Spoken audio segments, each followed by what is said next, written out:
વર્ષો પહેલાની આ વાત છે। ખાવડ કરીને એક ગામ હતું।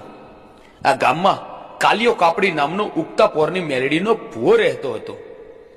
આ કાલિયો બાળ કુંવારો હતો। આ કાલિયો અને માં મેલડી સન્મુખ વાતો કરતા। હવે ધીરે ધીરે થતા આ કાલિયા દાદાની ઉંમર 80 વર્ષની થઈ ગઈ અને મનમાં થયું કે જો મારો દેહ બળી જશે તો આ મેલડી માની સેવા પૂજા કોણ કરશે।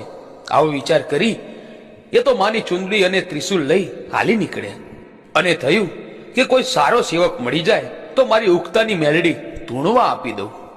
હાલતા હાલતા તેને સીમમાં માલા કારોત્રા નામનો રબારી મળ્યો જે બકરા ચરાવતો હતો। માલા કારોત્રાને માં મેલડીનો મોહ લાગ્યો।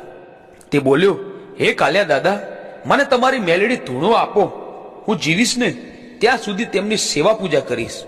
એટલે કાલિયા દાદાએ કહ્યું કે હું મારી મેલડી તને આપું, તેના બદલામાં તું મને કાબરી બકરી આપ।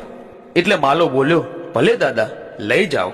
ભલે કહી કાલિયા દાદાએ ત્રિશુલ અને ચુંદડી 10 હાથ દૂર ઉભા રહી છૂટા મૂક્યા અને એ ત્રિશુલ અને ચુંદડી ઉડતા ઉડતા માલા રબારીના હાથમાં આવ્યા। હવે આ ત્રિશુલ અને ચુંદડી લઈને